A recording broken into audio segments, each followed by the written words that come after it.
Hello YouTube. If you've ever taken a class or a college course in philosophy or in politics, you might have had a professor that imposed a question on you to try to challenge your sense of moral codes. And a very popular question that's imposed on most university students and college students is the trolley problem. It's called the trolley problem. And I'm going to read it out to you right now, okay? This is how it goes. Imagine you are standing beside some tram tracks. In the distance, you spot a runaway trolley hurling down the track towards 5 workers who can't hear it. Even if they do spot it, they won't be able to move out of the way in time. As this disaster looms, you glance down and see a lever connected to the tracks. You realize that if you pull the lever, the tram will divert down a second set of tracks away from the 5 unsuspecting workers. However, down this side track is one lone worker, just as obvious as his colleagues. So would you pull the lever leading to one death to save 5? Okay, there are several problems with this dilemma. Problems that would show you that this dilemma is very unrealistic. It's very imaginative.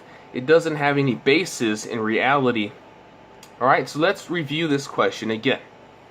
Imagine you are standing beside some train tracks.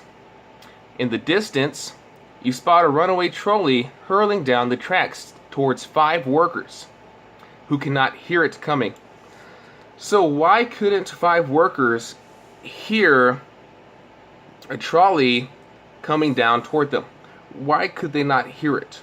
And given that there are 5 people, that's about 10 eyes. Why wouldn't at least one of them might at least see it? You know, why not?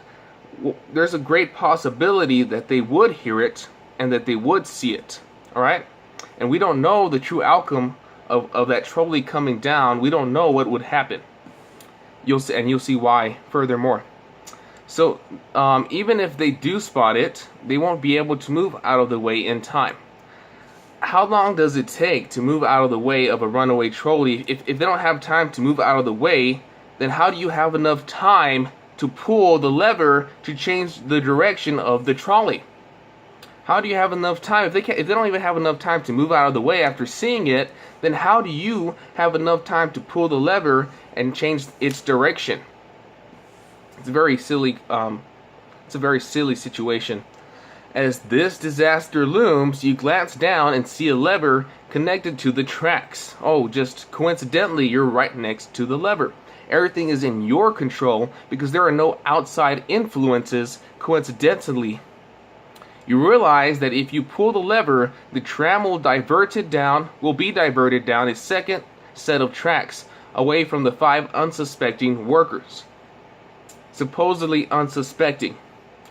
However, and what are workers doing working on a track, and who would push this trolley in their direction? This whole situation just doesn't make sense. However, down the side track is one lone worker, just as obvious as his colleagues.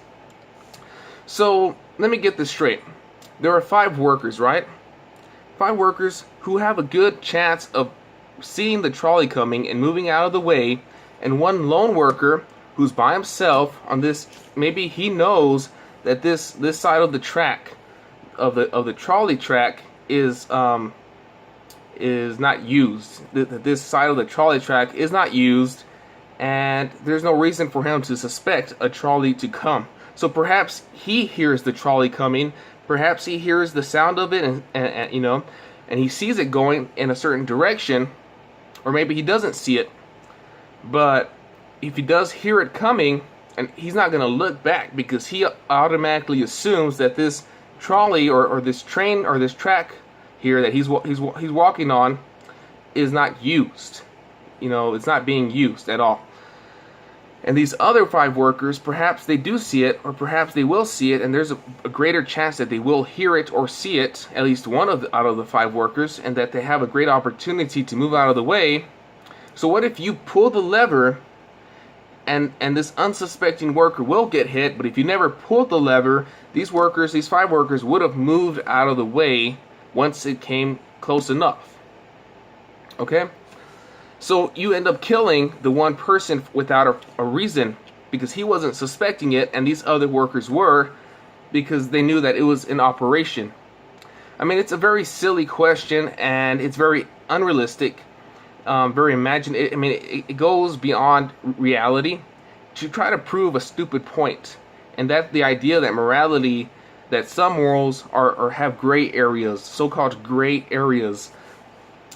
And, well, you tell me, guys, what do you think about my analysis of this situation?